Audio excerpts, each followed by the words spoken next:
നമസ്കാരം. അജ്ഞാതൻ പാകിസ്ഥാനിൽ വേട്ട തുടങ്ങിയിട്ട് ഏറെക്കാലമായി. 2020 അവസാനമാണ് വേട്ട തുടങ്ങിയെന്നാണ് കൃത്യമായിട്ട് തീയതി എനിക്ക് ഓർമ്മയില്ല. ഇന്നും അനസ്യൂതം അജ്ഞാതൻ്റെ വേട്ട പാകിസ്ഥാനിൽ തുടരുന്നു. അപ്പോൾ കൗതുകകരമായൊരു വാർത്ത പ്രേക്ഷകരുമായി പങ്കുവയ്ക്കാം. അജ്ഞാതനെ സംബന്ധിച്ച് അജ്ഞാതൻ ചൈനയിലും ഇറങ്ങി എന്ന് പറഞ്ഞാൽ പ്രേക്ഷകർ വിശ്വസിക്കുമോ? വിശ്വസിച്ചേ മതിയാകൂ. പക്ഷേ അജ്ഞാതൻ ചൈനയിൽ ഇറങ്ങിയിരിക്കുന്നത് തോക്കുമായിട്ടല്ല, മൊബൈൽ ഫോണുമായിട്ടാണ്. മൊബൈൽ ഫോണുമായിട്ട് അജ്ഞാതൻ ചൈനയിൽ ഇറങ്ങുവാനുള്ള കാരണം വളരെ കൗതുകകരമാണ്, ഒരല്പം ഗൗരവമേറിയ വിഷയവുമാണ്. സമീപകാലത്തായിട്ട് ഭാരതത്തിൻ്റെ സാമ്പത്തിക മേഖലയിലെ വളർച്ച തടയുവാൻ വേണ്ടി ചൈനയിൽ നിന്ന് ആസൂത്രിതമായിട്ടുള്ളൊരു സാമൂഹ്യ മാധ്യമ ക്യാമ്പയിൻ തുടങ്ങിയിരുന്നു. കൃത്യമായിട്ടുള്ള സ്രോതസ്സുകൾ ഉപയോഗിച്ച് ലോകത്തിൻ്റെ പല ഭാഗത്തും ചൈനയ്ക്ക് അത്തരത്തിലുള്ള അവർക്ക് ഇഷ്ടമുള്ള രാജ്യങ്ങളെ പ്രോത്സാഹിപ്പിക്കുവാനും അവരുടെ ഒരു ആഖ്യാനങ്ങൾ ലോകത്തിൻ്റെ മുൻപിൽ കൃത്യമായിട്ട് ഇത് വിജയമാണ്, വൻ വിജയമാണ്, ചൈന ഒരു സാമ്പത്തിക ശക്തിയാണ് എന്നൊക്കെ അവതരിപ്പിക്കുവാനും എതിരാളികളെ ഇകഴ്ത്തുവാനും അവർ വലിയൊരു ശൃംഖല തന്നെ ലോകമാകമാനം സൃഷ്ടിച്ചു വെച്ചിട്ടുണ്ട്. അതിൻ്റെ ആ ശൃംഖലയുടെ ബൗദ്ധിക കേന്ദ്രങ്ങൾ വലിയ സാങ്കേതിക ശാസ്ത്ര രംഗത്ത് പ്രവർത്തിക്കുന്ന കമ്പനികൾ മുതൽ മൊബൈൽ കമ്പനികളുടെ ആസ്ഥാനങ്ങളിൽ വരെ പ്രവർത്തിക്കുന്നുണ്ട്. ഒപ്പോ അതുപോലുള്ള പല മൊബൈൽ ഫോൺ കമ്പനികളുടെയും ഒരു അടിസ്ഥാന ഉടമസ്ഥാവകാശം ആർക്കാണ് എന്നുള്ളതൊന്ന് അന്വേഷിച്ച് ചെന്നാൽ നിങ്ങളെ എവിടെയെങ്കിലും ഒരു വലിയ കരിങ്കൽ മതിലിൽ ഇടിച്ചു നിൽക്കും. അതിൻ്റെ കൃത്യമായിട്ടുള്ള ഓണർ, സിഇഒയും ചെയർമാനും ഒക്കെ ആയിട്ട് വ്യക്തികളുണ്ടാവും. പക്ഷേ അതിൻ്റെ ഒരു സാമ്പത്തിക സ്രോതസ്സും അല്ലെങ്കിൽ ഇതിൻ്റെ ഒരു ഡിസിഷൻ മേക്കിംഗ്, ഒരു തീരുമാനങ്ങൾ എടുക്കുന്നൊരു അധികാര കേന്ദ്രമുണ്ടല്ലോ, അതെവിടെയാണെന്നുള്ളത് അന്വേഷിച്ച് ചെന്നാൽ വലിയൊരു ചിലന്തി വലയല്ല, വലിയൊരു മെയ്സ് എന്ന് പറയും. ഈ അകത്ത് കയറിയാൽ വഴി കുഴങ്ങിപ്പോകുന്ന ഒരു ലാബർനെത്തോ മെയ്സ് എന്നോ ഒക്കെ പറയുന്നത് പോലൊരു പ്രശ്നമാണ് ഇതിൻ്റെയൊക്കെ അധികാര കേന്ദ്രങ്ങൾ കണ്ടെത്തുന്നത്. അത്തരം അധികാര കേന്ദ്രങ്ങളിൽ പലതും ഇത്തരത്തിലുള്ള സാമൂഹ്യ മാധ്യമങ്ങളിലൂടെയുള്ള ആഖ്യാനങ്ങൾ സൃഷ്ടിക്കുവാനും അവ പ്രചരിപ്പിക്കുവാനും വേണ്ടിയുള്ള ശൃംഖലയുടെ നിയന്ത്രണങ്ങൾ കൈയാളുന്ന കേന്ദ്രങ്ങളാണ്. അത്തരത്തിലുള്ള കേന്ദ്രങ്ങളിലൂടെ ഭാരതത്തിനെതിരെ ആസൂത്രിതമായിട്ടുള്ളൊരു പ്രചാരണങ്ങൾ ചൈന മുന്നോട്ട് വച്ചിരുന്നു. അതിനവർ ടിക്ടോക്ക് ഉപയോഗിച്ചു. ടിക്ടോക്കിൽ നിന്ന് അമേരിക്കയിലും ഇപ്പോൾ ടിക്ടോക്ക് നിരോധനമുണ്ട് ഏറെക്കുറെ. പക്ഷേ ടിക്ടോക്കിലൂടെ പ്രചരിക്കുന്ന വീഡിയോകൾ ഫേസ്ബുക്കിലേക്ക് എത്തുന്നു, ചൈനയ്ക്ക് പുറത്തെത്തുമ്പോൾ. കാരണം ചൈനയ്ക്കകത്ത് ഫേസ്ബുക്കും ഇൻസ്റ്റാഗ്രാമും ഗൂഗിളും ഒന്നുമില്ലല്ലോ, എല്ലാം നിരോധനമാണ്. അപ്പോൾ അത്തരത്തിൽ പ്രചരിപ്പിച്ച് ഭാരതത്തിലെ സ്ഥിതിഗതികൾ വളരെ മോശമാണ്, ദരിദ്രന്മാരാണ്, ചവറുകൂമ്പാരമാണ്, അത്തരത്തിലുള്ള നമ്മുടെ ഇവിടുത്തെ അന്തംകമ്മികൾ കൈയാളുന്ന അതേ ആഖ്യാന തന്ത്രം. ആറ്റുകാൽ പൊങ്കാല കഴിഞ്ഞ ഉടൻ, അതായത് 2 മണിക്ക് വെള്ളം തെളിച്ച് പ്രസാദം ആയിട്ട് പായസം എടുത്തു കഴിഞ്ഞാൽ, പൊങ്കാല പായസം എടുത്തു കഴിഞ്ഞാൽ ഒരു 6 മണിയെങ്കിലും ആകും ആ ദിവസങ്ങളിൽ സ്ത്രീകളെല്ലാം തിരികെ അവരുടെ വീടുകളിലേക്ക് എത്തുവാനായിട്ട്. ബസ് സ്റ്റോപ്പിലെങ്കിലും എത്തുമ്പോൾ 6:05 ചെന്നിട്ട് ചവറ കൂമ്പാരം മാറ്റിയിട്ടില്ല എന്നുള്ള വീഡിയോ എടുത്ത് പ്രചരിപ്പിക്കില്ല. അത്തരത്തിലുള്ള ആഖ്യാനങ്ങളും ചില പ്രശ്നബാധിത പ്രദേശങ്ങളുണ്ട്, അത് സത്യം തന്നെയാണ്. കാരണം 140 കോടി ജനങ്ങൾ തിങ്ങിപ്പാർക്കുന്ന ഒരു രാജ്യമാണ്. ഭൂവിസ്തൃതി അതിനോളം ഇല്ലതാനും. ഉണ്ടായിരുന്ന ഭൂവിസ്തൃതി വ്യാജഗാന്ധി കുടുംബം പലർക്കായിട്ട് ദാനം ചെയ്യുകയും പലരും വ്യാജഗാന്ധി കുടുംബത്തിൻ്റെ താടിക്കിട്ട് തട്ടി പിടിച്ചെടുത്തോണ്ട് പോവുകയും ചെയ്തു. അത്തരത്തിലുള്ള ഗതികേടുകളിലൂടെ കടന്നു വന്ന ഒരു രാഷ്ട്രമാണ് ആധുനിക ഭാരതം. അത്തരത്തിലുള്ളൊരു പ്രദേശത്ത് പ്രശ്നങ്ങളുണ്ടാകും, ഇല്ല എന്ന് ഞാൻ പറയുന്നില്ല. എല്ലാം തുടച്ചു മിനുക്കി തങ്കം പോലെ തിളങ്ങുകയാണ് എന്ന് ഞാൻ അവകാശപ്പെടുന്നില്ല. പ്രശ്നങ്ങളുണ്ട്. പക്ഷേ ആ പ്രശ്നങ്ങളെ പെരുപ്പിച്ച് കാണിച്ചും ഇല്ലാത്ത പ്രശ്നങ്ങളുണ്ടെന്ന് കാണിച്ചും ഒരു ആഖ്യാനം അല്ലെങ്കിൽ ഒരു പ്രചാരണ രീതി ചൈന സൃഷ്ടിച്ചെടുത്തിരുന്നു ഭാരതത്തിനെതിരെ. അതിനെതിരെ അജ്ഞാതൻ രംഗത്തിറങ്ങിയിരിക്കുകയാണ് ഇപ്പോൾ. ചൈന എക്കാലത്തും അഭിമാനിച്ചിരുന്നത്, പരസ്യമായി അവർ പറഞ്ഞില്ലെങ്കിൽ പോലും, അവരുടെ രാജ്യത്ത് ഇൻ്റർനെറ്റും സാമൂഹ്യ മാധ്യമങ്ങളും അവരുടെ രാജ്യത്ത് എന്ത് ആഖ്യാനം ലോകത്തിൻ്റെ മുൻപിലെത്തണം, അവരുടെ രാജ്യത്തെക്കുറിച്ചും ഭരണത്തെക്കുറിച്ചും അവർ നടപ്പാക്കുന്ന പദ്ധതികളെക്കുറിച്ചുമുള്ള ഏത് തരത്തിലുള്ള ആഖ്യാനം ലോകത്തിൻ്റെ മുൻപിലെത്തണമെന്നുള്ളത് പൂർണ്ണമായും അവരുടെ നിയന്ത്രണത്തിലാണ് എന്ന് അവർ വിശ്വസിച്ചിരുന്നു, അഭിമാനിച്ചിരുന്നു.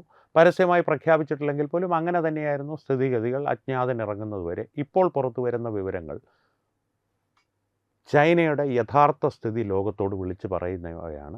ഗ്ലോബൽ ടൈംസ് ഉൾപ്പെടെ, ചൈനയുടെ ഔദ്യോഗിക മാധ്യമം ഉൾപ്പെടെയുള്ളവർ ഇതിനെതിരെ ഇതെല്ലാം വ്യാജ പ്രചരണങ്ങളാണെന്ന് പ്രതികരിക്കുവാൻ നിർബന്ധിതരായ തലത്തിലേക്ക് കാര്യങ്ങൾ വഷളാക്കി കൊടുത്തു അജ്ഞാതൻ. മറ്റൊന്നുമല്ല, ചൈനയിൽ ഒരു ഉദാഹരണം പറയാം. ചൈനയിൽ പല ഈ ബെയ്ജിംഗ് പോലുള്ള നഗരങ്ങളിൽ ചില പ്രത്യേക ഭാഗങ്ങളിൽ ഇൻഫ്രാസ്ട്രക്ചറെല്ലാം വളരെ വൃത്തിയായി തന്നെ അവർ കൈകാര്യം ചെയ്യുകയും കൊണ്ടുപോവുകയും ചെയ്തു. അത് നിർമ്മാണവും അതിൻ്റെ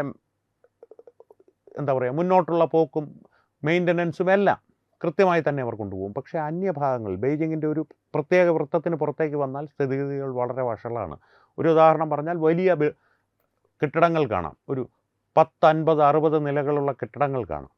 പുറമേ നിന്ന് നോക്കിയാൽ കണ്ണാടി മാളികകളാണ്. കാരണം സ്റ്റീലും കണ്ണാടിയും ഉപയോഗിച്ച് തിളങ്ങുന്ന സൂര്യപ്രകാശത്തിൽ വെട്ടിത്തിളങ്ങുന്ന മാളികകളല്ല, ആകാശഗോപുരങ്ങളാണ്.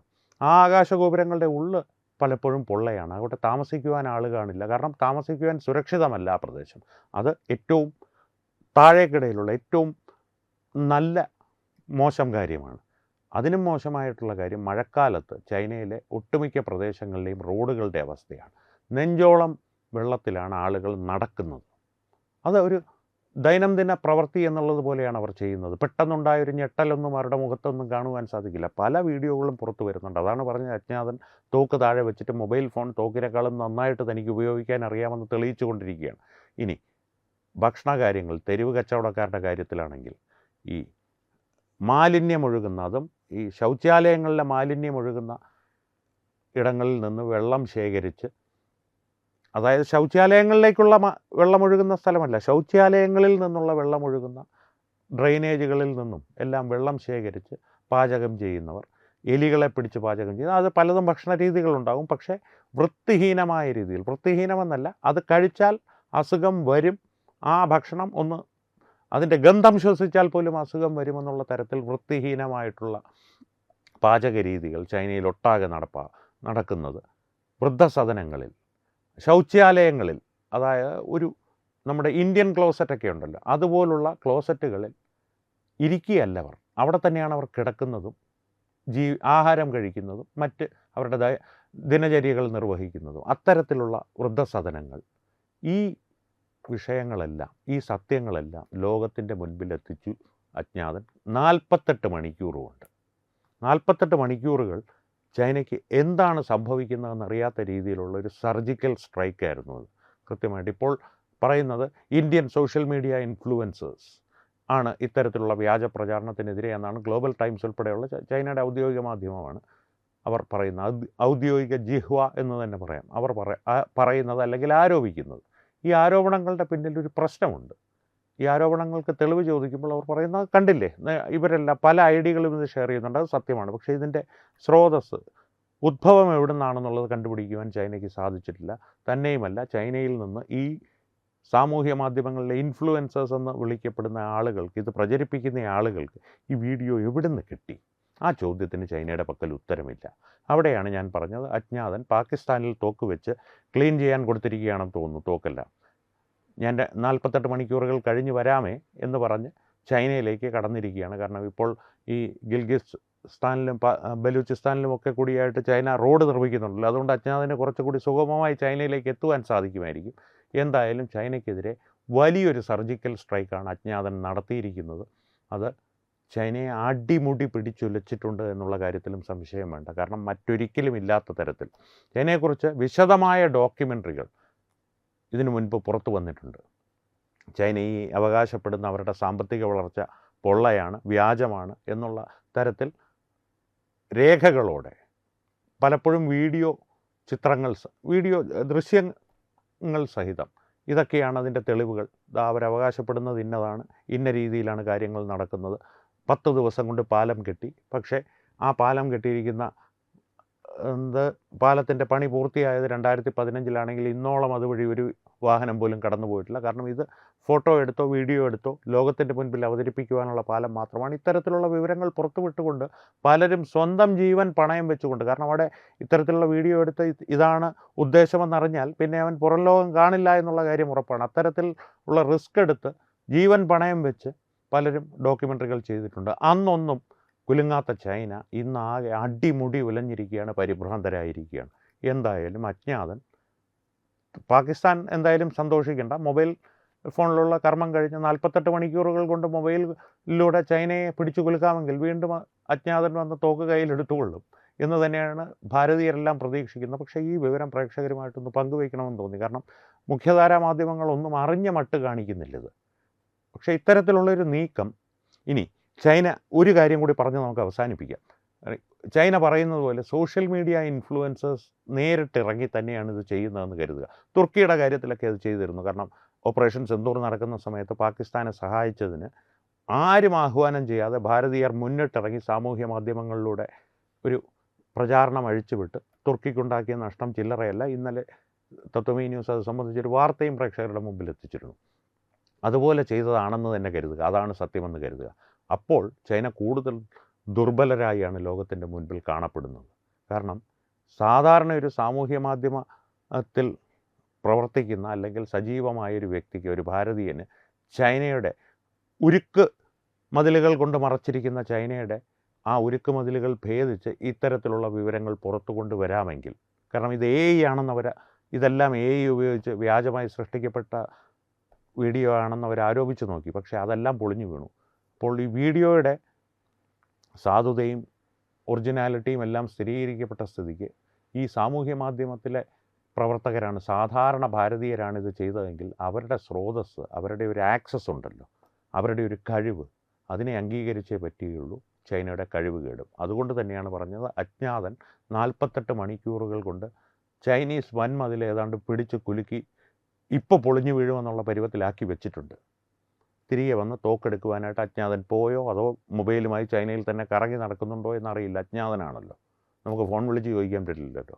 പുള്ളിയുടെ മിഷന് അത് തടസ്സമാകും. എന്തായാലും ഈ വിവരങ്ങൾ പ്രേക്ഷകരുമായി പങ്കുവെച്ചത് ഇത്തരത്തിലുള്ള ചില രഹസ്യ നീക്കങ്ങളും അജ്ഞാതൻ ചെയ്യുന്നുണ്ട് എന്ന വിവരം അറിയിക്കുവാനും ഈ വിഷയത്തെ സംബന്ധിച്ച് നിങ്ങളുടെ അഭിപ്രായങ്ങൾ അറിയുവാനും വേണ്ടിയാണ്. അവ തീർച്ചയായും കമൻറ്റുകളിലൂടെ ഞങ്ങളുമായി പങ്കുവയ്ക്കുക. ഒപ്പം ഈ വീഡിയോ നിങ്ങളുടെ പ്രിയപ്പെട്ടവരുമായി ഷെയർ ചെയ്യുക.